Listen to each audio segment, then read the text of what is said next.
Hola, ¿qué tal? Profesores, amigos que nos siguen en el canal de YouTube, un gusto saludarles una vez más aquí en la Corporación Educatec Perú para que hoy día podamos aprender o seguir aprendiendo sobre las estrategias, procedimientos que nosotros debemos conocer previos obviamente al examen de nombramiento docente que se llevará a cabo este 21 de julio.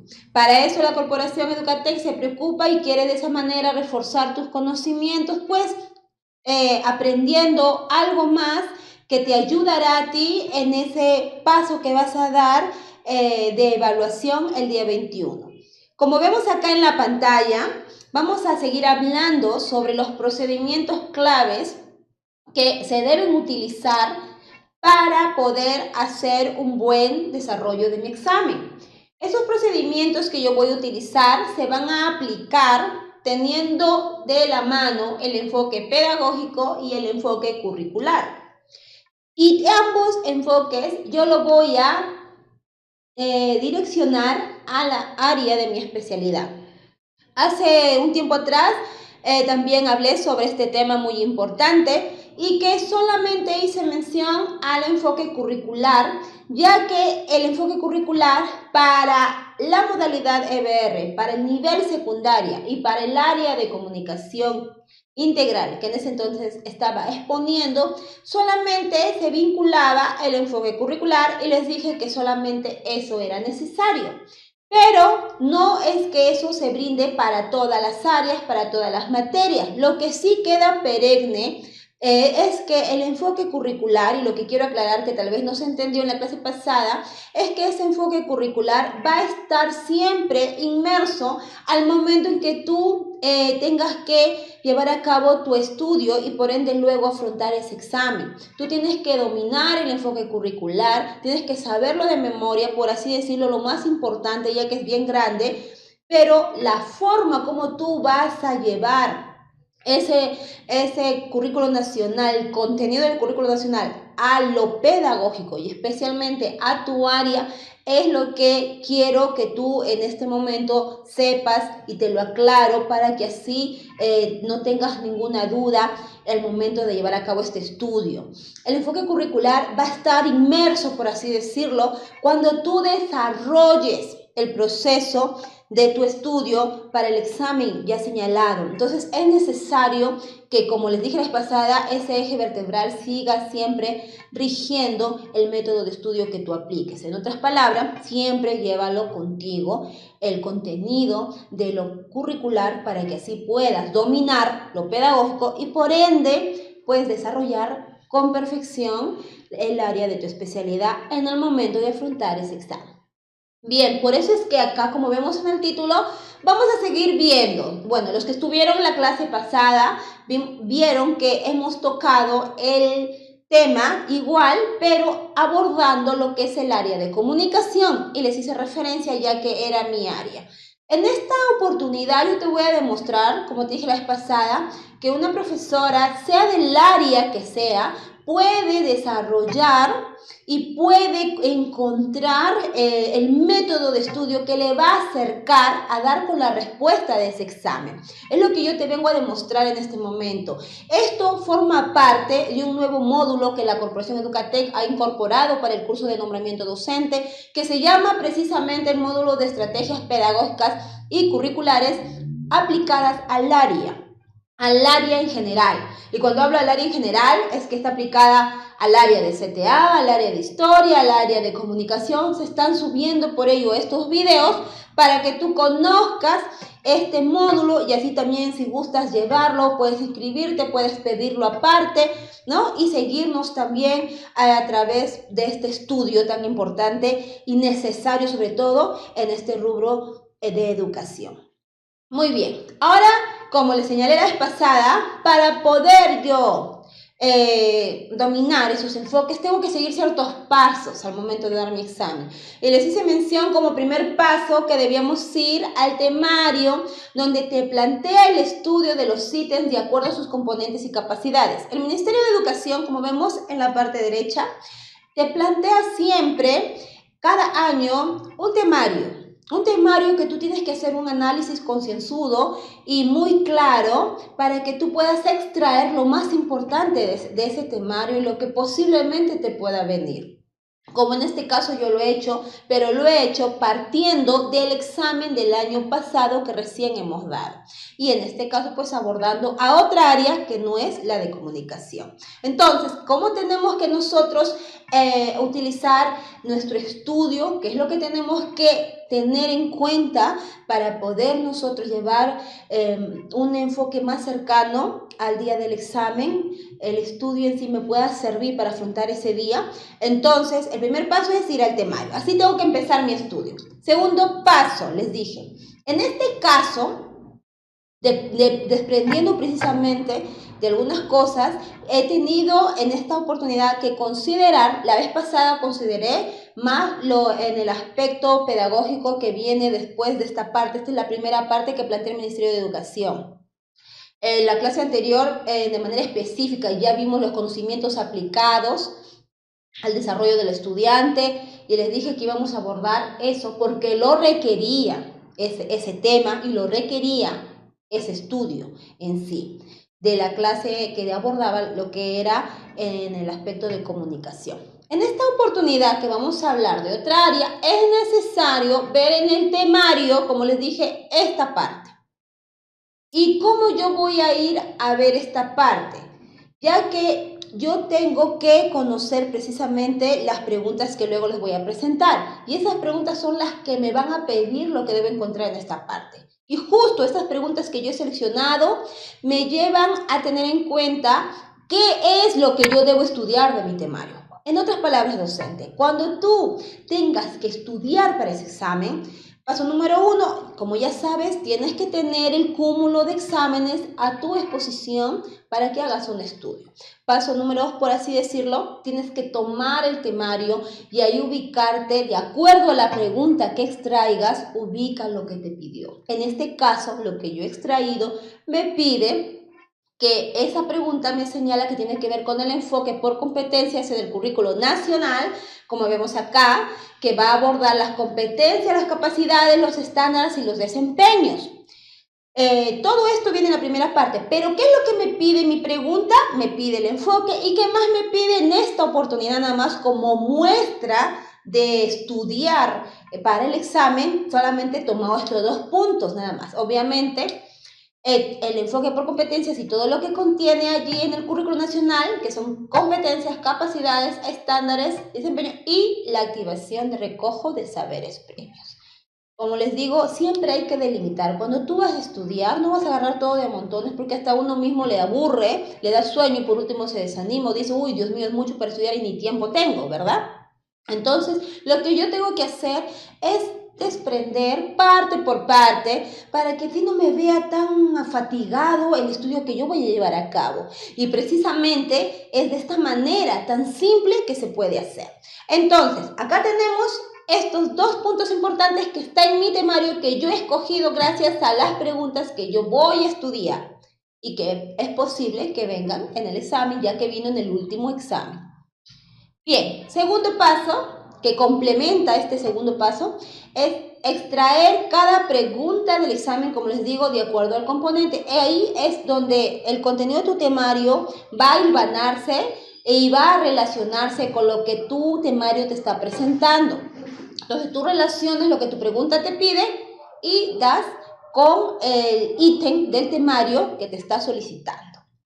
Bien, ahora también como tercer paso, una vez que tú has visualizado y has relacionado tanto tu pregunta como tu temario, ¿a dónde tenemos que ir? Al DCN o al Currículo Nacional de Educación Básica, como ahora se llama, del 2019. En donde se va a ver aquellos componentes que te piden en tu temario que tú vas a tener que estudiar, aquellas competencias y capacidades que la pregunta del examen te pidió, ¿verdad? Y eso complementa, obviamente, como nos dice acá, el contenido con documentos o libros que uses para aplicar ese aspecto pedagógico en tu sesión. Como les dije en un comienzo, va a estar el currículo nacional o el enfoque curricular, como tú lo quieras llamar, va a estar inmerso junto con el enfoque o aspecto pedagógico, que tú vas a aplicar en dónde, lo vas a aplicar a tu área. ¿Pero en qué situación? En la situación donde tú te encuentres desarrollando tu sesión de clase, como acá bien lo dice en la parte final. Bien, sigamos viendo. ¿Cuál es el otro paso que tenemos que tener en cuenta? Diagramar. Siempre para estudiar y para que no te dé sueño, al menos particularmente yo diagramaba, dibujaba, me imaginaba un cuento, qué sé yo, una historia fantástica, y para que así me resulte más atractivo el estudio. Entonces, en este caso, ya como docentes, necesitamos también esquematizarlo, para que así extraemos. Ustedes saben que ¿por qué se esquematiza? ¿Por qué se hace ese organizador visual? Porque es necesario desprender las ideas principales que vamos a tomar, y esas ideas principales lo vamos a plasmar en este esquema gráfico, y es por eso, ahí recién es donde yo voy a estar estudiando de la forma más correcta. Pero si agarro, leo un montón de veces, y leo de este libro, de otro, del otro, no hago un análisis más clasificado, por así decirlo, y por ende tiendo muchas veces a no aprender de la forma correcta. Bien, entonces tenemos que diagramar un esquema gráfico relacionando todos estos puntos que ya cité. Quinto paso. Después de haber relacionado esos aspectos curriculares y pedagógicos a tu área, responderás obviamente a la pregunta que te van a pedir, y allí es donde te darás cuenta que podrás hallarla con muchísima facilidad y no vas a tener problema alguno. Al contrario, lo que se busca es precisamente, si uno domina el tema, desde estudiante que uno es en el colegio, si tú dominas el tema, sabes que al responder la pregunta que te piden, vas a ahorrarte mucho tiempo y no vas a demorarte, y al contrario, vas a seguir con los demás. Esto es lo mismo, nosotros somos estudiantes, por así decirlo, uno al grupo, en el cual estamos forjando ese comportamiento de estudiante, porque vas a afrontar un examen. Así que somos estudiantes que necesitamos aprobar ese examen. Por ello es que tenemos que seguir la misma línea. Bien, el sexto paso es, las demás preguntas obviamente, va a haber, esto lo cité para complementar, ¿por qué? Porque va a haber en tu examen que la mayoría de las preguntas que te vienen tienen que ver con el enfoque pedagógico y con el enfoque curricular, pero no todo. La parte que se refiere a los conocimientos pedagógicos y curriculares de tu examen tiene que ver gran porcentaje con respecto a estos puntos. Pero hay un pequeño porcentaje que ya está dirigido a tu área. Como docente, tú ya dominas tu materia, ya sabes porque has estudiado, has ya llevado un estudio de manera profesional en una universidad o en un instituto. Entonces tú ya estás preparado y dominas esa área. Por ende es que las demás preguntas que cito acá las podrás responder ahondando esa temática que es de tu área, ya que algunas de ellas no van a estar inmersas en el marco curricular, ¿verdad? Por ende es que van a ser más fácil para ti, ni enmarcados tampoco en el marco pedagógico, por así decirlo, ¿no? Solamente va a depender de tu formación académica, por así decirlo, en esa materia. Muy bien. Hasta ahí hemos visto los 6 pasos que he considerado tomar en cuenta para estudiar. Ahora vamos a ver, o lo vamos a aplicar con este modelo de ejemplo, de forma que he visto a bien necesario enseñarles, y si en algo yo les aporto con esto, estoy más que satisfecha, porque lo que se quiere es que se estudie, y si es que la Corporación Educatex y los profesores les ayudamos para poder reforzar más lo que ustedes están estudiando y aprendiendo, muchísimo mejor. Todos aprendemos de todos. Bien, entonces en esta oportunidad vamos a ver aplicación tanto del enfoque pedagógico y curricular al área de la especialidad de CTA, de Ciencia, Tecnología y Ambiente, en donde tiene que ver obviamente la comprensión de la información en este punto, y el componente que se va a tratar bajo ese enfoque es de salud integral, tecnología y sociedad, tomado obviamente del currículo nacional de educación básica reajustado, donde se puede visualizar estos puntos, porque también tenemos que tomarlo de otro currículo aparte, que ya es más extenso en lo que compete a las competencias netamente, que ya lo vamos a ver, a los estándares, a los desempeños. Ambos tenemos que manejar, no solamente un currículo, sino ambos currículos que el ministerio nos da. Por eso es que acá yo señalo que para que tú hagas ese estudio es necesario que tú abordes el enfoque pedagógico, abordas el enfoque curricular y obviamente enlazarlo y como resultado te va a ayudar a el enfoque de tu especialidad que tanto necesitas dominar, ¿no? Entonces, así va a estar circundado el estudio de este tema el día de hoy. Bien, vamos a partir. Vamos a ver ahora, como les dije, vamos a ver dentro de mi temario qué puntos importantes necesito para poder estudiarlo, ¿no? Entonces acá tenemos principios, teorías y enfoques curriculares vinculados a la práctica pedagógica. Enfoques curriculares que tienen que ver con la práctica pedagógica. Ahí están ambos, concatenados, ¿sí? No se desprende. Entonces, en este caso, para mí, de acuerdo a mis preguntas que yo he seleccionado, es necesario solamente estos dos ítems de mi temario, que es el enfoque por competencia en el currículo nacional, que aborda las competencias, capacidades, estándares, desempeños, y el otro punto que es actividad de recojo de saberes previos. Y eso es lo que vamos a ver el día de hoy.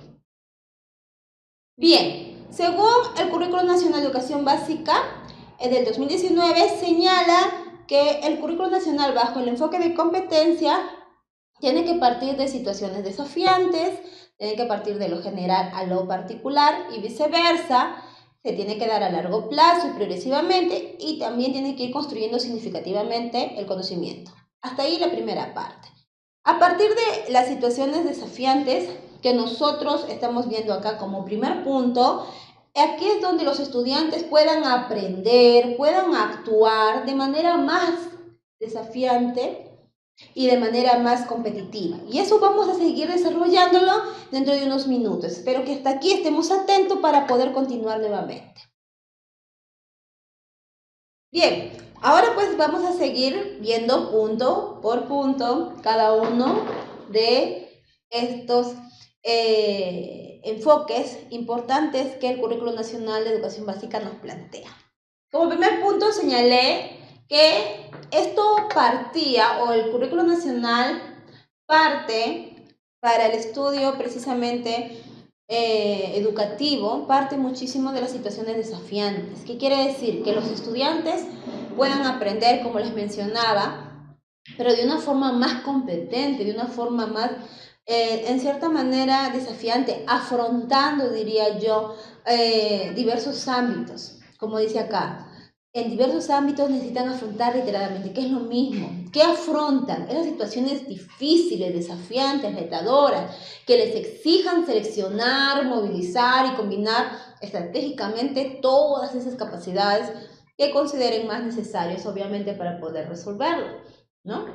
Van a hacer uso de todo lo que están desarrollando, sus capacidades, sus habilidades, sus conocimientos, como ya hemos visto, ¿no? Todo eso el estudiante va a poder desarrollarlo de la forma mejor, de la forma más estratégica, para que así pueda resolver lo que se le está presentando en ese momento, lo que le está siendo un poco difícil el llevar a cabo en ese momento, ¿no? Sea en el salón, sea inclusive afuera. Pero como estudiante, cuando ellos aprenden, siempre, si es que han tenido un aprendizaje, van a salir preparados para afrontar, obviamente, un aprendizaje más superior que van a tener que llevar a cabo cuando ya egresen. También señala que el Currículo Nacional de Educación Básica define que el enfoque por competencias tiene que partir de lo general a lo particular o viceversa. Aquí quiere decir que ese proceso pedagógico necesita iniciarse, como ya se dijo, con una situación retadora que despierten en los estudiantes ese interés y por lo tanto la necesidad de poner a prueba tus competencias, ¿no? Esas capacidades, esas habilidades para poder resolver y obviamente combinando todas de ellas. Va a partir obviamente, como acá nos señala, de una situación retadora en donde el alumno va a verse inmerso y va a tener que afrontar. Eso es de lo general a lo particular.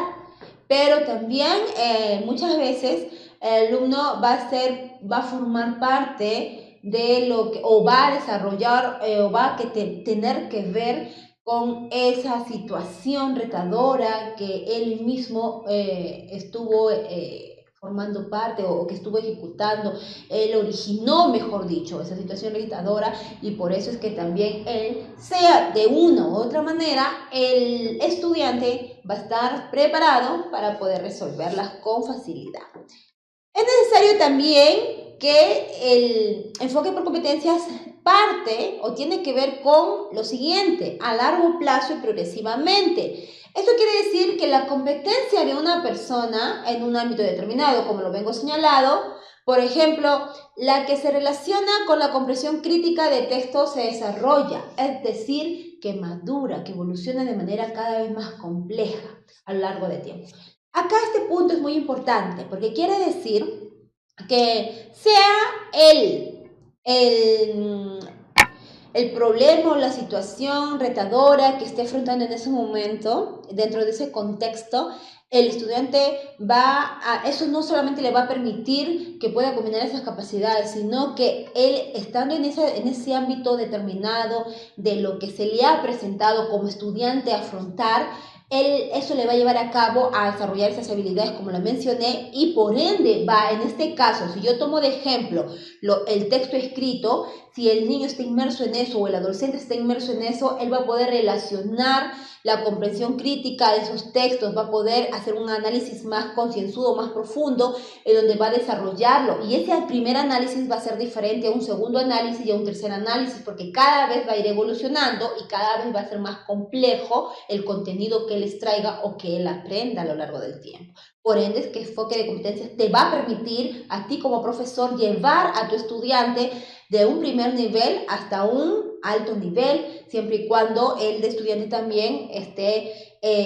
interesado o entre en ese enfoque por competencias que el docente le está plasmando. Y para poder llegar al estudiante que tenga ese interés, depende mucho la estrategia, la habilidad que el docente tenga en clase para causar ese interés, esa motivación y lograr ese fin en el estudiante. Bien, el otro punto es construyendo significativamente el conocimiento. En este caso, en particular, en sí, se requiere que el estudiante maneje información, como bien lo señala, los principios, las leyes, los conceptos que necesitará utilizar para entender y afrontar los retos en los momentos libres, en los ratos libres, de manera competente, en combinación con otro tipo de saber. Exacto. Acá tiene que ver mucho tu aprendizaje que ya obtienes de clase, del docente, con el aprendizaje que tú tienes de vida. Porque tú como estudiante, o mejor dicho, tú como docente a tu estudiante, tú sabes que él viene de un hogar, puede ser constituido o no constituido, o simplemente es un estudiante rebelde que no le interesa la clase, etcétera, pero siempre va a traer un conocimiento previo. Entonces lo que acá necesitas es precisamente estimular, muchas veces tomar esa estrategia y aplicarla a él en relación a los saberes que él conoce, para que esos saberes que él tenga le aporten a resolver el problema que va a enfrentar o que esté enfrentando. Bien, por eso es que el enfoque por competencias de esa manera te señala que tú como docente, si aplicas esto, vas a permitir construir de manera muy significativa ese conocimiento en tu estudiante. Sigamos viendo qué más nos señala. Ahora, ya hemos visto este enfoque por competencias que el currículo nacional te da un poquito más amplio, y ahora vamos a ver de manera muy sintética también lo que vendría a ser capacidad, lo que vendría a ser desempeño y estándares. Competencia ya hemos hablado, pero de manera puntual, la competencia es esa facultad que tiene la persona, para entenderla mucho mejor. Es la facultad. Es como decir el globo grande que encierra el todo. La competencia es el todo, ¿sí? Es el todo de la facultad que tiene una persona para combinar un conjunto de capacidades dentro de ella y así lograr el propósito. ¿Y cuál es el propósito? Que, como señala el currículo, y lo acabamos de ver, que el estudiante esté enteramente preparado para afrontar una situación retadora en el momento que se le presente. Ese es lograr el propósito en ese contexto. Y para ello, obviamente, la persona nace con la facultad de poder aprender. Simplemente que el docente, obviamente, fortalece esa competencia, desarrolla esa competencia, que tiene que ver con combinar precisamente todo lo que contiene la competencia. La competencia contiene las capacidades, contiene los conocimientos y la combinación, la mezcla, la estrategia que uses para trabajar ello es lo que te va a dar el éxito y el propósito que esperas. Ahora, la capacidad vendría a ser los conocimientos y habilidades, actitudes que implican un aprendizaje permanente. Son operaciones pequeñas respecto a la competencia, pero que también son operaciones complejas con el tiempo, ¿verdad? Como lo acabamos de ver en el ejemplo anterior. En otras palabras, tenemos la competencia, el globo más grande o el círculo más grande y que engloba la capacidad. Y la capacidad tiene dentro de sí elementos básicos, que son que yo, gracias a la capacidad que yo voy a apuntar en mi estudiante, voy a permitir que desarrolle su conocimiento, su habilidad, sus actitudes, ¿no? Todo eso. Y un aprendizaje constante lo que quiere decir, para que le permita desarrollar desde esos problemas tan simples, tan chiquitos, tan pequeños, hasta operaciones más difíciles. Bien, o sea, tiene que ir en una medida, no de decreciente, ¿no? Sino de creciente, de ir escalando cada vez más y llegar pues al nivel que es del logro, de lo que se espera tener como resultado. Bien, ahora el desempeño, o los desempeños, como así decirlo. Los desempeños son descripciones específicas de lo que hacen los estudiantes respecto a los niveles de desarrollo de la competencia y que obviamente va a estar vinculado con los estándares de aprendizaje. Como señalé la vez pasada, el desempeño son esas descripciones, esos descriptores que te van a permitir a ti, o esos puntos que tú precisas exactamente de lo que tu estudiante tiene que desarrollar. Es, por ejemplo, yo estoy en un salón de clase y obviamente como profesora manejo mi guía de observación para saber cómo es el comportamiento de mi estudiante en cuestión del aprendizaje, si ha aprendido más, si ha aprendido menos, cómo se ha comportado en grupo, cómo ha expuesto y cómo ha participado oralmente, etcétera, ¿no? Entonces, las descripciones van a formar parte de eso. Por ende, es que se le señala como si fuera también en el tiempo anterior era llamado indicador y ahora se llama desempeño. ¿Por qué te indica? Simplemente te señala, te sirve para señalar el avance de tu estudiante o el retroceso de tu estudiante. Y eso obviamente luego lo vas a medir. Por eso es que tenemos los estándares de aprendizaje, como yo lo llamé también la vez pasada. Más que todo para mí, personalmente, el estándar de aprendizaje son niveles de medición del aprendizaje. Pero en este caso, este concepto lo define como lo siguiente: son descripciones del desarrollo de la competencia en niveles de creciente complejidad, desde el inicio hasta el final de la educación básica. Acá se entiende por ello que las descripciones que te permite el estándar de aprendizaje, obviamente que lo extraes del desarrollo de esas competencias, de esas habilidades, capacidades del estudiante, lo extraes, pero esa medición no termina en ese momento, es lo que quiere decir el estándar de aprendizaje. Es, por ejemplo, como docente yo de educación por el trabajo, les dejé que elaboren un joyero a mis estudiantes mujeres. Entonces, yo ahí trabajé, a esta persona trabajó, trajo sus materiales, etc. Y ahí utilicé los descriptores, los señaladores o desempeños, ¿no? Y ahí la alumna ha desarrollado su capacidad, su habilidad más que todo, ¿no? Y ha aprendido algo de conocimiento para que perfeccione la estructura de su joyero.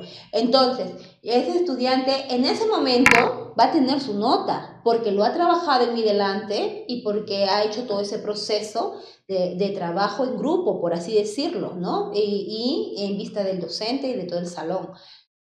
Hasta allí es un desempeño que yo voy a señalar, ¿no? Pero esto forma parte obviamente de mi estándar de aprendizaje, pero cuando yo lo llamo ya estándar de aprendizaje neto, es porque yo voy a tomar en cuenta eso, como también voy a tomar en cuenta el otro trabajo que hizo de elaborar un muñeco de Navidad, un muñeco de nieve por Navidad, por la fecha importante que se señala el 25 de diciembre, que lo elaboró obviamente a partir del 15 de diciembre por ahí, ¿no? En mi otra clase. Entonces yo también voy a utilizar ahí un desempeño, pero voy a seguir usando mi estándar de aprendizaje. ¿Por qué? Porque el estándar de aprendizaje, como ahí dice, parte de un inicio hasta un final. Quiere decir que yo el estándar de aprendizaje voy a usarlo para medir desde el primer año que entra mi estudiante hasta el quinto año que sale mi estudiante del nivel secundario, en base a todos los descriptores o desempeños que ha arrojado mi estudiante gracias a poder utilizar obviamente sus capacidades, sus conocimientos, sus habilidades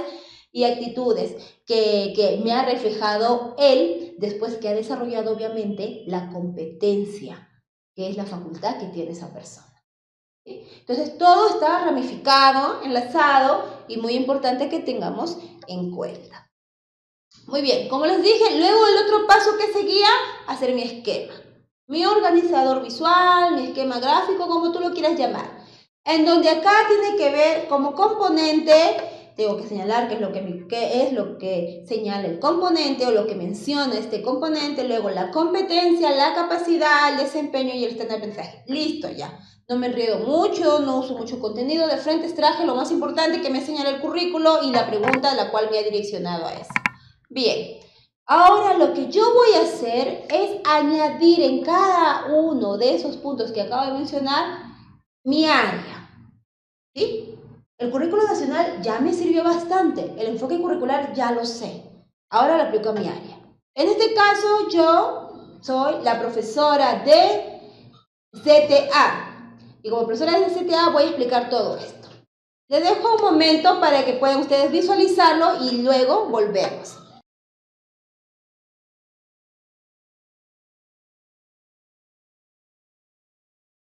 Bien, espero que hayan visto este esquema que he podido hacer. Como les digo, es una profesora de comunicación, he tomado bien mostrarles de esta manera que hago mi análisis, mi estudio y que me va a servir precisamente si aplico los conocimientos pedagógicos y curriculares de la manera correcta, me va a llevar a poder integrar un pequeño concepto de cada uno de ellos, pero ya dirigiendo a mi área. En este caso, el componente es de comprensión de la información, que tiene que ver con la salud integral, tecnología y sociedad. La competencia es que explique el mundo físico basándose en conocimientos sobre los seres vivos, materia y energía, biodiversidad, tierra y universo. La capacidad que voy a desarrollar, obviamente, mi estudiante es que comprenda y use conocimientos sobre los seres vivos, materia y energía, biodiversidad, tierra y universo, evalúa las implicancias del saber y del quehacer científico y tecnológico. En mi estándar de aprendizaje, esto que yo he señalado, que yo he aplicado, por así decirlo, mis conocimientos y yo he podido desprender algunas cosas muy importantes, es que yo le he situado en el nivel número 3, en donde se explica con base en sus observaciones y experiencias previas las relaciones entre las características de los materiales con los cambios que sufren por acción de la luz, del calor y movimiento, que vendría a ser la estructura de los seres vivos con sus funciones y su desarrollo, la tierra, sus componentes y movimientos con los seres que lo habitan. El desempeño, el indicador que se usa acá, por así decirlo, que he considerado solamente uno porque sí son varios, porque forman parte de mi estándar, pero como ven acá mi estándar de aprendizaje, como es global, aborda más en cómo con mi desempeño, como se va solamente al desarrollo de esa clase, de ese tema, es que aborda solamente algo pequeño que tenga relación. En este caso es que opina sobre los impactos del uso de objetos tecnológicos en relación a sus necesidades y estilos de vida. Bien, puede encajar otro más, dos más, qué sé yo, ya depende del profesor de CTA y lo relacione más directamente y lo pueda ampliar. Sigamos viendo. Ahora, para poder usar lo señalado, estos temas, es necesario que ya lo vi, el enfoque curricular en un primer momento, y ahora voy a entrar al enfoque pedagógico en sí. El enfoque pedagógico se va a basar en estos procesos que promueven las competencias. Esos procesos va a ser la problematización, va a ser de lo general a lo particular y viceversa, va a ser la motivación, el interés, los saberes previos, gestión y acompañamiento del desarrollo de las competencias, la evaluación y luego vamos a entrar a tallar lo más importante. Pero hasta ahí al menos son los puntos que entran a tallar en mi proceso pedagógico cuando yo estructuro mi clase. Entonces, como punto número 1, tengo que ver la problematización, la situación retadora que los estudiantes sientan que es importante, que es relevante, que tiene que ver obviamente con sus intereses, con sus necesidades y expectativas. o que los enfrenten tal vez a desafíos, problemas o dificultades. Yo tengo que analizar la problemática de mi salón para que yo pueda iniciar mi tema o para que mi tema, mejor dicho, esté dirigido a esa problemática, que le ayude precisamente a desarrollar esas capacidades que le van a él facilitar pues enfrentar esos desafíos, enfrentar esos cuestionamientos. Que él se sienta capaz precisamente de provocar ese conflicto cognitivo en ellos en sí, que el estudiante pueda verse inmerso allí, que sienta capaz obviamente de desarrollar ese conflicto cognitivo en los estudiantes y que el estudiante obviamente sienta capaz de poder desarrollar la situación que se le presenta en ese momento por parte del docente. De lo general y particular, viceversa, es necesario comunicar a los estudiantes el sentido del proceso que está por iniciarse. Esto significa que vas a dar a conocer a los estudiantes los propósitos de la unidad, del proyecto, la sesión de aprendizaje, etc. Ya en esta parte tú estás entrando a presentarte como docente encargado del área, vas a presentar qué temas vas a desarrollar en cada unidad, qué proyectos se van a ejecutar en base a esos temas de la unidad y obviamente en qué va a estar basado el o las sesiones de aprendizaje que tú uses para que apliques en tu salón de clase, entre otras cosas más. Bien, dentro de mi proceso pedagógico que yo estructuro en mi sesión de clase, tomo en cuenta obviamente la motivación, el interés y el incentivo, como vemos acá. Los procesos pedagógicos nos señala que se necesitan o tiene la función retadora en sí de despertar ese interés en el estudiante, esa identificación con el propósito de la actividad, con el tipo de proceso que conducirá a un resultado y con las clases de interacciones que se necesitará realizar con ese fin. En otras palabras, que el estudiante reaccione, ¿sí? Porque muchas veces el docente entra a un salón y si el docente viene de mala gana, la clase no va a ser transmitida de la mejor forma y va a generar otras cosas, menos interés. O si viene desanimado, si viene deprimido, si viene con problemas, va a mostrar eso. Por eso es muy importante que cada clase a ti como docente encargado das en cualquier área, pues tú estés con el mejor ánimo, la mejor disposición, olvidándote afuera todos tus problemas que tengas y entrando en el salón de clases lo más feliz del mundo, lo más alegre y animoso posible para que tengas una clase amena, una clase interactiva, una clase interesante. Es necesario que vengas tú como docente con esa actitud para que empieces, para que inicies el desarrollo precisamente de lo que tanto señala el currículo nacional, que son las capacidades, las competencias, las habilidades, conocimientos, etc. Bien, y dentro de esto también vamos a ver los saberes previos. Una vez que tú has motivado a tu salón de clase, vas ahora a rescatar lo que ellos saben sin que tú hayas hecho la clase, pero obviamente basándose en lo que tú les das a entender de qué se va a tratar tu clase. Saberes previos entonces quiere decir que recoge este saber indispensable, pues constituyen el punto de partida de cualquier aprendizaje. Lo nuevo por aprender debe construir sobre saberes anteriores. Exactamente, pues se trata de completar, de complementar, de contrastar o refutar lo que ya se sabe, más bien no de ignorarlo. Como lo cité hace un momento atrás, es necesario que cuando tú des tu clase tomes en cuenta el saber previo de tu alumno, o mejor dicho, que cuando tú expongas tu tema en tu salón de clases, mayormente se vincule en un tema genérico que relacione a tu estudiante y de tal manera que le empieces a despertar el interés. Si eres profesor de historia y vas a hablar de la Guerra Fría, tienes que también traer a colación alguna situación similar que se da en nuestro entorno en la actualidad.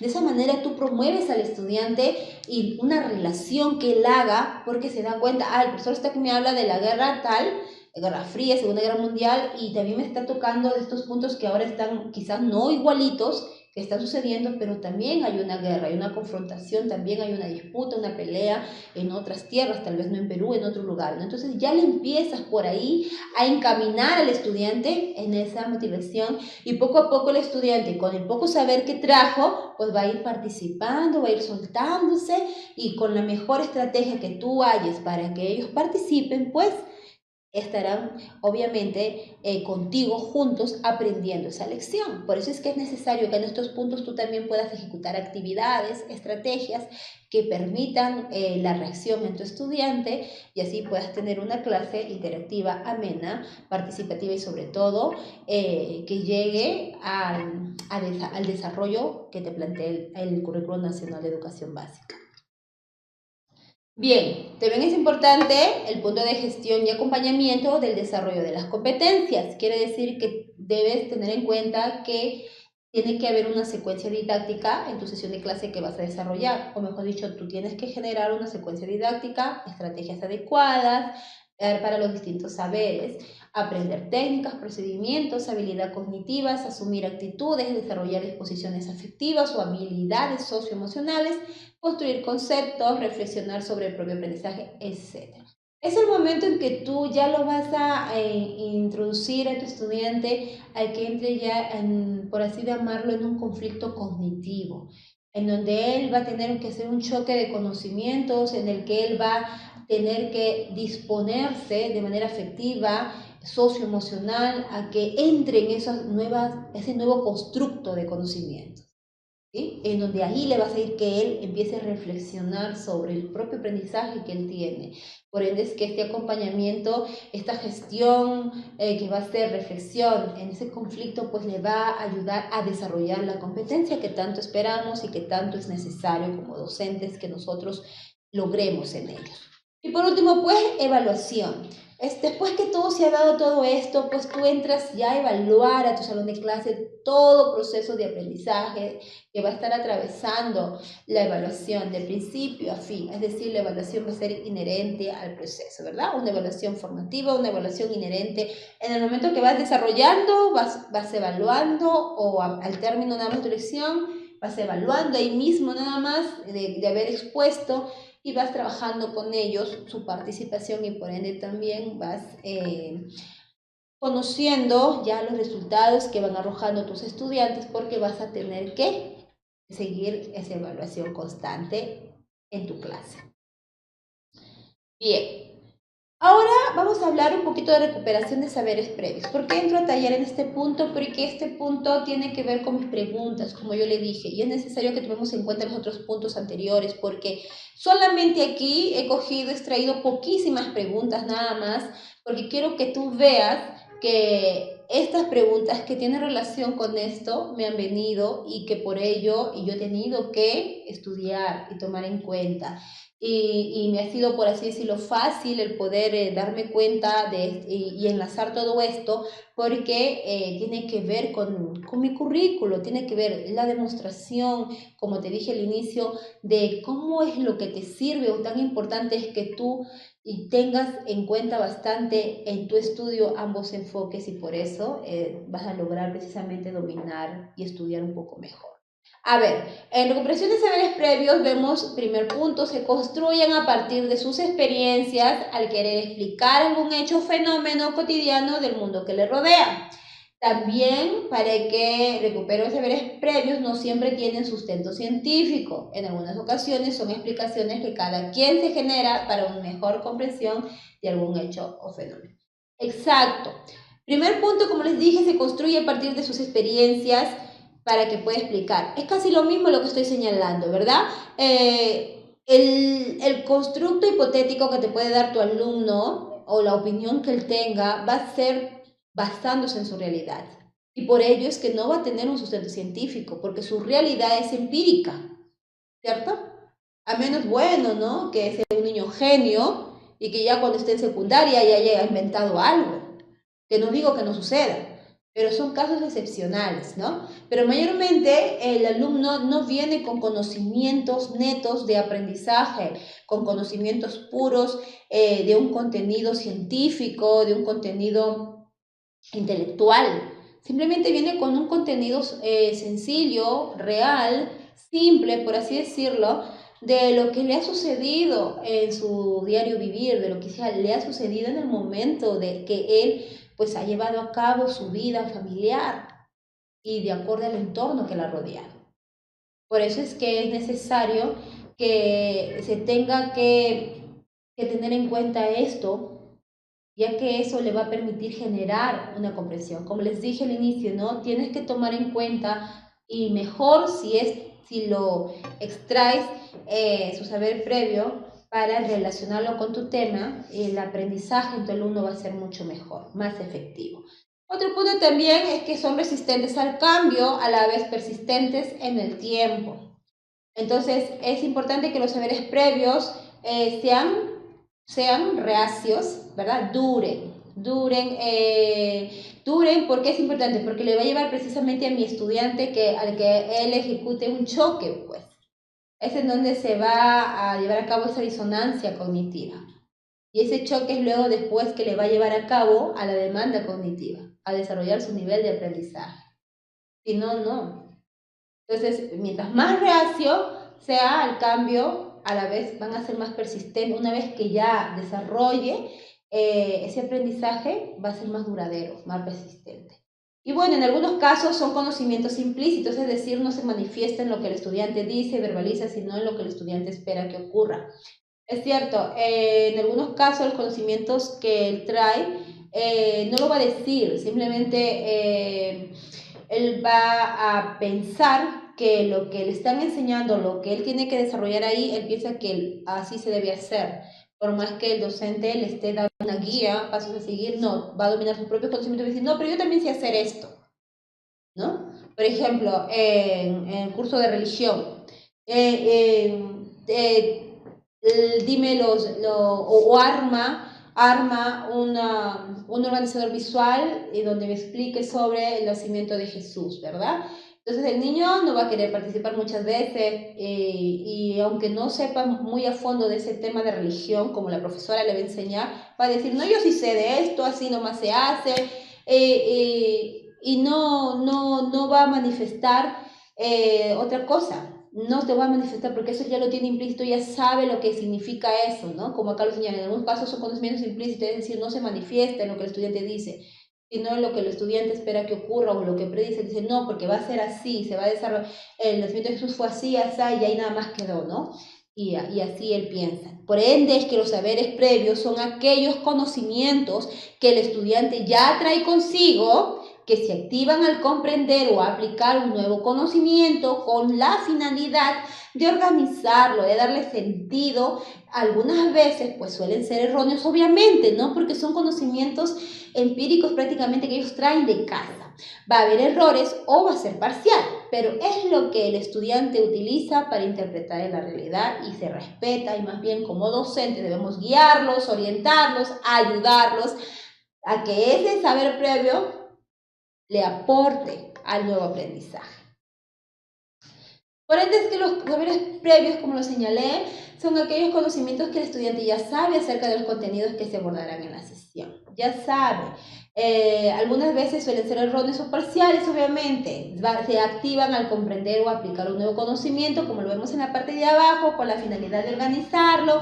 Se vincula también con el nuevo conocimiento para producir significantes aprendizajes, como es en el caso cuando hace pues el conflicto cognitivo, el saber previo le va a permitir llegar a ese conflicto cognitivo y por ende pues a que haya ese choque y empiece su nuevo aprendizaje a desarrollarse, ¿verdad?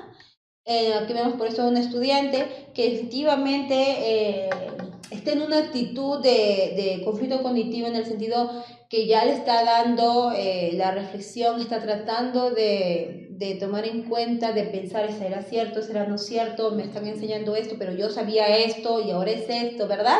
Le llevas a que piense, a que reflexione, que hay una disonancia cognitiva en sus saberes. Muy bien, y por último, pues, activación y recojo de saberes previos en la sesión de aprendizaje tiene que ver como parte de mi sesión de clase, va a estar el momento de inicio, mi proceso didáctico que va a ser recojo de saberes previos o extrapolación, o exploración, que se busca recoger los saberes, realizar un diagnóstico del aprendizaje, que los niños evoquen la información, sus datos, sus aprendizajes significativos. ¿Cómo hacerlo en esta primera parte que forma el inicio? Pues tú tienes que plantear interrogantes, tienes que relacionar con sus habilidades, destrezas, actitudes, partir de sus situaciones reales, creando condiciones para que recuerde, presentarles lo que van a aprender. ¿Y qué estrategias vas a poder utilizar o emplear? Pues diálogo entre docente y alumno, discusiones con preguntas abiertas tal vez, ¿no? Lluvia de preguntas, análisis de problemas, visitas guiadas, recorridos, como tú quieras. El asunto es que despiertes esos saberes previos. ¿Cómo saber si el proceso está bien realizado? Las acciones me están permitiendo explorar los saberes o recoger los conocimientos previos. El tema a trabajar es cercano a ellos y la estrategia pues permite que identifiquen el tema a trabajar, incorporando elementos como la familia, escuela, comunidad, etcétera, otros aspectos que me van a llevar a cabo mejor trabajar esa estrategia con ellos. Por eso es que, ¿cómo saber si el proceso está bien realizado? Tú tienes que hacer mano, asirte de todos estos puntos para que pues luego corrobores si es que está bien ejecutado esta parte importante de tu sesión. Muy bien. Ahora sí, vamos a analizar, o mejor dicho, vamos a responder de frente las preguntas tomadas de examen de nombramiento del año pasado, que solamente he escogido 2 nada más, de la modalidad EBR y EVA. ¿Por qué le he puesto junto? Porque si ustedes son, como ustedes son docentes estudiosos, me imagino que se habrán dado cuenta que las preguntas de EBR en conocimientos pedagógicos y curriculares, que así está, de esa parte lo señala el examen, es lo mismo al EVA. No me adelanto en decir si es lo mismo en EVE, porque no estoy 100% segura, pero las modalidades EBR y EVA sí son lo mismo. ¿Sí? Por esa razón es que he tomado ambas y lo he señalado como tema general. Vamos a ver entonces, primera pregunta. Para dar inicio a una sesión de aprendizaje sobre la salud y la enfermedad, una docente plantea la siguiente pregunta a los estudiantes. ¿Qué significa estar saludable, profesora? No sé. ¿Qué significará? A continuación, pues se presentan las intervenciones de los estudiantes. Pero te pido acá, ¿cuál de ellas no es un saber previo? Y les dije la vez pasada también que para poder desarrollar las preguntas tú tienes que detenerte allí y visualizar lo que te piden. Tienes que acá identificar, obviamente, que está tomando en cuenta la pregunta el aspecto pedagógico, en primer lugar, que te está pidiendo sobre los saberes previos, ¿cierto? Pero te está pidiendo, te está resaltando. Las preguntas en el examen te resaltan, te subrayan, cuando eso es lo que realmente te piden para que, inclusive para que te ayude, pero suele ser que te confunde un poquito, ¿no? Por eso es que es necesario leerlo muy bien. Una vez que has ubicado esos puntos, también tienes que tener en cuenta que las alternativas pueden parecerse y que te va a ser difícil encontrarla, porque eso es lo que el Ministerio de Educación quiere, que tú te confundas un poquito, no puedas encontrarlos bien porque están disfrazadas y luego te cueste trabajo, ¿no? En este caso no va a ser tanto, mayormente esa forma de proceder de las preguntas lo vemos más en comprensión de textos, comprensión lectora, en el rubro de comprensión que viene en la parte primera del examen, en donde ahí sí ya es más notorio el juego que hacen de las palabras para que tú puedas demorarte y no visualizar bien la alternativa.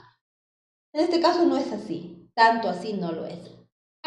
Juan dice, yo me he dado cuenta de que algunas personas se enferman menos que otras. Quizás sea porque se alimentan mejor, hacen deporte, tienen una vida tranquila, o sea, llevan una vida más saludable. ¿Quién dice eso? Juan. Vamos a ver, Iván. ¿Qué nos dice Iván? Es bien difícil, profesora, que las personas estén saludables, porque pueden estar bien físicamente, pero tener problemas a su alrededor, ¿cierto? Y es muy cierto también lo que él dice, ¿verdad? C. Ana dice, acá en el texto nos dice que, según la OMC, la Organización Mundial de la Salud es un estado de completo bienestar físico, mental y social, y no solamente la ausencia de afecciones o enfermedades, la ausencia de ellas. Vamos a la pregunta. Para dar inicio a una sesión de aprendizaje sobre la salud y la enfermedad, una docente plantea la siguiente pregunta a los estudiantes. ¿Qué significa estar saludable? Ya lo hemos leído. Entonces, ¿cuál de ellas no es un saber previo? Ojo, un saber previo es lo que trae de casa el alumno. Juan, ¿qué nos dice? Yo me he dado cuenta, profesora, de que algunas personas se enferman menos que otras. Quizás sea porque se alimentan mejor, puede ser, ¿no? O hacen deporte, tienen una vida tranquila. O sea, llevan una vida más saludable. Eso es un saber previo. Por ende, es que esa no es un saber previo, para la redundancia. O sea, ahí te piden cuál de ellos no es un saber. La primera es descartar, porque sí es un saber. La B. Iván dice, es bien difícil que las personas estén saludables, profesora, porque pueden estar bien físicamente, pero tener problemas a su alrededor.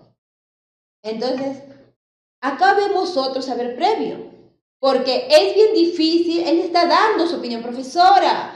Yo opino por lo que he visto, por lo que él ha visto a su alrededor, su contexto. Ahí hay una palabra que te ayuda y facilita eso. Por ende, tampoco sería.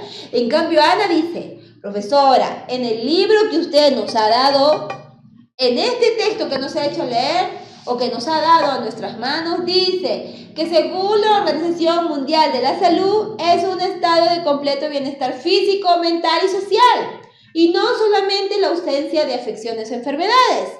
Entonces, ¿cuál sería la que no es saber previo? Es aquella que no tiene un conocimiento científico, en la mayoría de casos, y la que cumple en este caso, que no es un saber previo porque ya tiene un conocimiento científico, es la letra C. Y esa es la alternativa. Vamos a la otra pregunta. Una docente se encuentra trabajando una sesión de aprendizaje sobre los estados de agregación de la materia. ¿Cuál de las siguientes actividades sería más pertinente para que plantee el docente activar los saberes previos de los estudiantes? ¿Cuál de esas actividades le va a ayudar? Vamos a leer las actividades. Ojo, ya nos damos cuenta que te piden la sesión y te piden un proceso pedagógico que es el saber previo. Ahora sí, ¿cuál será o cuál de estas actividades le va a permitir ejecutar o despertar ese saber previo en el estudiante? A. Pedirles que identifiquen en el aula materiales que se encuentren en estado sólido. B. Presentarles un video sobre los estados de agregación de la materia y luego anotar en la pizarra las ideas principales, y hacer un resumen en base a dichas ideas. C. Presentarles las tarjetas desordenadas con los títulos de los estados de agregación de la materia e imágenes de cada uno de esos estados y luego pedirles más bien que se unan correctamente con las tarjetas y las peguen en la pizarra. ¿Cuál tú crees, docente, de las siguientes actividades sería más pertinente que plantee el docente para activar los saberes previos de los estudiantes? Que necesito activar su saber previo, quiere decir su conocimiento que trae de casa. A. Pedirles que identifiquen en el aula materiales que se encuentran en estado sólido, líquido y gaseoso. Luego preguntarles qué criterios emplearon. B. Presentarles un video. O C. Presentarles tarjetas. En este caso, profesores, tengo que descartar, y las que tengo que descartar precisamente en que me va a permitir hacer un saber previo en esta oportunidad no sería la letra C, presentarles tarjetas desordenadas con los títulos de los estados de agregación de la materia e imágenes, cada uno de estos estados le da. Luego pedirles que lo unan correctamente las tarjetas y las peguen en la pizarra. Ahí no les estás despertando un aprendizaje porque simplemente le estás dando, y al contrario, ellos no saben lo que le estás dando porque no saben nada del tema. Le estás dando un tema, por así decirlo, científico, intelectual, un tema académico que ellos han venido a aprender. Y como tienen un contexto, un concepto simple de esto, y tú le pides que ordenen esos títulos de los estados de agregación de la materia e imágenes de cada uno de sus estados, que lo unan y lo peguen, no le estás dándole que sea difícil que haga una reacción, sino al contrario, le estás aportando, estás de una u otra manera dándole ya servido la clase. Lo que se necesita acá es desarrollar su saber previo. Entonces, igual es para las otras. Si ustedes ven bien, necesitamos ver algo que te lleve a ese conflicto cognitivo. El saber, o que le despierte, primero que te despierte reaccionar. Y el reaccionar es esos saberes previos. Tiene que despertar el estudiante. Dándole todo servido no le va a permitir reaccionar para que luego después entre en ese equilibrio, en el choque que va a tener. Si reacciona, va a poder tener ese choque cognitivo y va luego a asimilar el nuevo aprendizaje. Pero si él no reacciona ante lo que tú quieres mostrarle, no va a poder siquiera ejecutar, posteriormente no se va a poder ver el proceso pedagógico del conflicto cognitivo, ya que no va a ser necesario porque para el estudiante no le va a parecer nada interesante porque no se habrá producido ese proceso. Bien, entonces la respuesta en este caso sería la A. Pedirles que identifiquen en el aula materiales que se encuentren en estado sólido, líquido y gaseoso. Luego preguntar el criterio. ¿Por qué, profesores? A ver, es la A. Bueno, tengo esa pregunta siempre de hacerle a ustedes que me están acompañando acá conmigo, transmitiendo. ¿Cuál creen que sería? En este caso, ¿por qué creen que la docente o el docente ha tomado esta decisión? Porque precisamente, como les dije en un inicio, el docente tiene que alinearse, por así decirlo, a su saber de ellos. Mejor dicho, tú de antemano, cuando tú haces tu sesión de clase, tú ya tienes que tener en cuenta que tus alumnos todos van a traer un saber previo en común. Y si tú vas a presentarles un tema, tienes que hacer una actividad que tenga que ver con su saber previo, pero de manera real, que tenga que ver con su entorno, que tenga que ver con su realidad. Y mucho mejor. Si se dan cuenta, se parecen, puede ser cualquiera, pero tienes que jugar con su realidad. Y en esta alternativa, el docente les pide que identifiquen en el aula él ha puesto diferentes estados a través de los objetos. Ha puesto un objeto en estado sólido, otro en estado líquido y otro en estado gaseoso. Ya les está dando inclusive la forma, les está orientando, les está guiando, les está trazando el camino. Pero les pregunta a ellos qué criterios van a emplear ahora para clasificar eso. Porque ellos ya conocen esos estados, ya lo conocen. No les provocas un saber diferente, ya conocen ese estado. Lo que no saben o lo que ellos tienen que aprender es qué criterios ellos pueden usar para que clasifiquen en sólido, en líquido y en gaseoso. ¿Verdad? La alternativa B, presentarles un video sobre los estados de agregación de la materia, luego anotar en la pizarra las ideas principales y hacer un resumen. Por amor de Dios, aquí mejor regálale toda la clase y que no participen, ¿verdad? El asunto es que ellos participen y sobre todo que inicies despertando ese interés en tus estudiantes. Bien, la pregunta 53 dice, un docente ha notado que los estudiantes creen que el volumen total de una mezcla siempre es igual a la suma de los volúmenes individuales de las sustancias por separado. A partir de ello ha desarrollado la siguiente experiencia con los estudiantes distribuidos en grupo. 1. Se colocó 250 mililitros de agua en una probeta graduada. 2. Se colocó 20 gramos de azúcar en otra probeta y se midió el volumen del azúcar. 3. Se agregó el azúcar a la probeta que contenía agua y se disolvió el azúcar en ella con ayuda de un agitador. 4. Se midió el volumen de la mezcla, el cual era menor a la suma de los volúmenes de agua y azúcar por separado. Todo esto te piden, ha desarrollado esta siguiente experiencia con sus estudiantes, el profesor de CTA.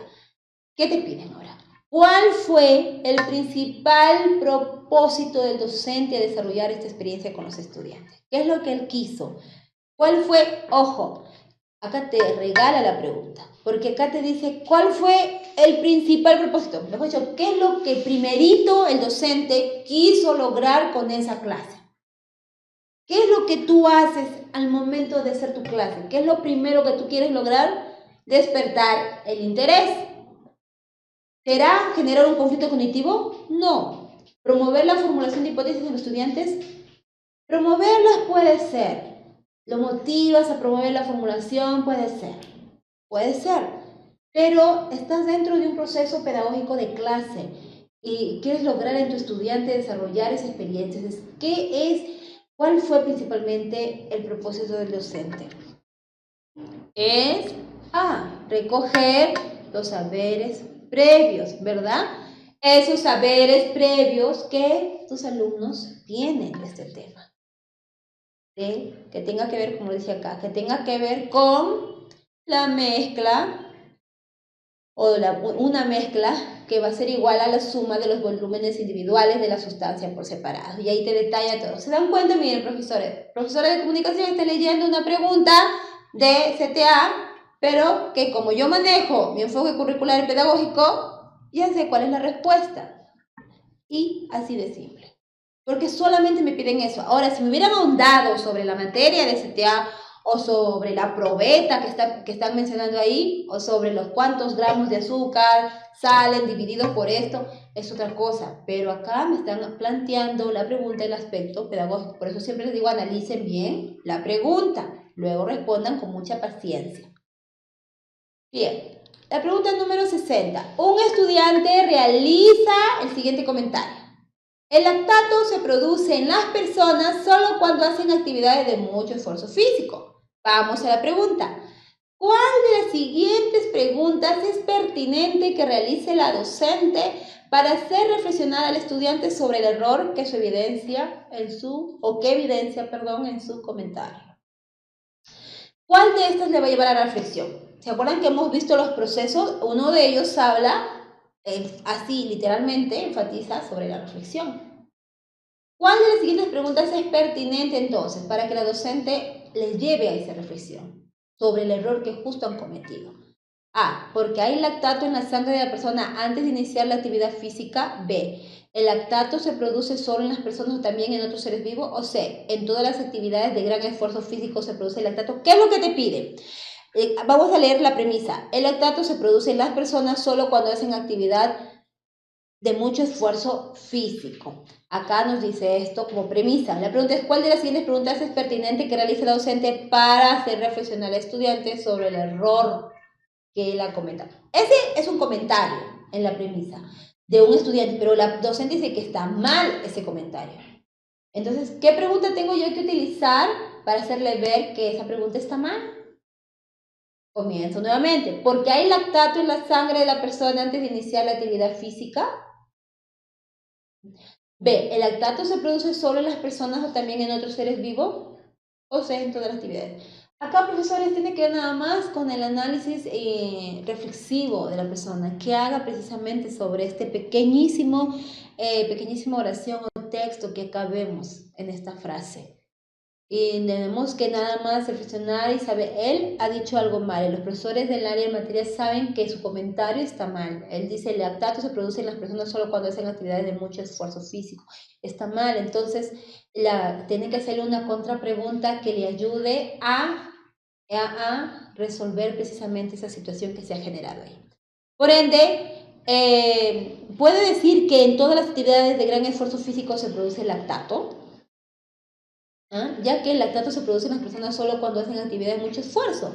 Entonces quiere decir que en todas las actividades de gran esfuerzo físico se produce el lactato. Está diciendo lo mismo que la premisa, y eso es un error. Por ende, se dan cuenta, no es la C. ¿Cuál vendría a ser? Está entre la A y la B, que se parecen mucho. Pero en este caso, la alternativa no pueden ser las dos, solamente sería uno, y sería la letra A. ¿Por qué? Porque, como les digo, tiene que contraponerse esa pregunta, tiene que hacerle ver al docente al alumno que eso de ahí, el docente tiene que dirigirle con una pregunta, con una contrapregunta para que él pueda entender que está mal. Le dice, ¿por qué hay lactato en la sangre de la persona antes de iniciar la actividad física? Entonces quiere decir que porque se está dando ese lactato en la persona es que se inicia la actividad física. Entonces el alumno dice, ¿el lactato se produce en las personas solo cuando hacen actividad? No, pues, porque el docente dice, porque hay entonces el lactato en la sangre de la persona antes de iniciar la actividad física. ¿Cómo es posible que se produzca solo cuando hacen actividad de mucho esfuerzo? También se produce en la sangre. Entonces le está dando una contrapregunta para que se dé cuenta de que lo que le ha dicho no es correcto. B. ¿El lactato se produce solo en las personas o también en otros seres vivos? Tampoco, no tiene mucho que ver. Con eso no le está haciendo que él reaccione, ¿me entiendes? Que él reflexione. Es lo que buscas en el aspecto pedagógico, llevar a tu estudiante con ese interés, con ese despertar para que él aprenda. Ahora te quiero presentar preguntas que vienen así similares que han venido en el examen de ascenso de nivel del año pasado. Y quiero que te des cuenta lo cuán iguales son. Por eso es que el año pasado el examen de ascenso de nivel ha sido muy similar al de nombramiento, demasiado similar diría yo, que he podido estudiarlos ambos, que han venido solamente la misma persona con otro vestido nada más, pero ha sido casi similar. Veamos lo siguiente. Pregunta número 20. Durante el desarrollo de una unidad de aprendizaje sobre la alimentación balanceada, un docente recoge saberes previos de sus estudiantes. Ya desde allí parte pareciéndose. Porque le está pidiendo ¿qué cosa? Saberes previos. El nombramiento que te han pedido, saberes previos. Entonces, es similar, solamente que esta vez para ascenso. Durante el desarrollo de una unidad de aprendizaje sobre la alimentación balanceada, un docente recoge saberes previos de sus estudiantes. ¿Cuál de los siguientes estudiantes evidencia un error en su intervención? Después de haber recogido sus saberes previos, ella se da cuenta de que hay un error en lo que ha dicho un estudiante. ¿Cuál sería? A. Juan, toda dieta saludable debe tener 2000 cal. B. Kevin, la dieta depende del tipo de trabajo que uno realiza. C. María, un niño pequeño debe tener una dieta distinta a la de un adulto. Ella ha recogido ya todos los saberes, pero ¿cuál de ellos es un error? Te pide que tú analices porque ella ya, la docente ya rindió su aprendizaje sobre la alimentación balanceada. Si hay una alimentación balanceada, entonces alguien no ha dicho lo correcto. ¿Habrá una alimentación balanceada? Si, como dice María, un niño pequeño debe tener una dieta distinta a la de un adulto, ¿habrá una alimentación balanceada? Kevin, la dieta depende del tipo de trabajo que uno realiza, ahí habrá alimentación balanceada. Y Juan, toda dieta saludable debe tener esa cantidad, 2000 cal. La respuesta entonces que le lleva a reflexionar al estudiante que ese saber previo estaba mal es de Juan. ¿Por qué? A ver, recordemos, estoy diciendo, saber previo es lo que trae el alumno, lo que él piensa que es cierto y que obviamente en muchas ocasiones está equivocado. Si Juan dice, toda dieta saludable debe tener 2000 cal, ya me está dando una teoría, un contenido científico. Por eso es que no vendría a ser un saber previo. En cambio, Kevin sí me dice, la dieta depende del tipo de trabajo que uno realiza. Y María más, un niño pequeño debe tener una dieta distinta a la de un adulto, ¿no? Ella por ahí me quiso confundir el Ministerio de Educación, ¿verdad? Porque puede ser que sí, pero aún así María me está dando un aporte de lo que ella sabe en base a lo que ella conoce, más no a algo intelectual o científico. Por eso es que no vendría a ser un saber previo lo de Juan, está en un error. La alternativa es la A. Pregunta número 24. Un grupo de estudiantes comenta lo siguiente. Profesor, nosotros nos dimos cuenta de que basta con que uno de nosotros se resfríe para que todos nos resfriemos, ¿verdad? Uno estornuda ya contagia a los demás. Incluso, profesor, ya ni a clase venimos porque nos ponemos mal, profesor. Para averiguarlo, hemos anotado lo que pasa con los demás desde que uno de nosotros se resfría. Aquí están estos resultados, después de haberlos anotado. Registro de estudiantes resfriados, día 1, día 2, día 3, día 4. El número de estudiantes resfriados, 1, 1, 2, 3, 5, 8, 4. Veamos la pregunta. ¿Cuál de las siguientes preguntas debería plantear primero el docente para que los estudiantes reflexionen respecto de su error? Porque ahí lo que ellos han dicho no está bien. Entonces el docente quiere rescatar su saber previo, que ya lo vio, ese fue su saber previo de ellos. Ojo, su saber previo es de ellos, si son estos, son sus saberes previos. Profesor, nos dimos cuenta de que basta que uno se resfríe para que todos nos resfriemos.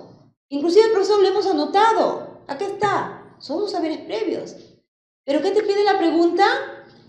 ¿Cuál de las siguientes preguntas que te va a dar ahorita el Ministerio de Educación en el examen debería plantear primero el docente para que los estudiantes reflexionen respecto de todo lo que ellos han hecho y que está mal? ¿Cuál sería primero? A.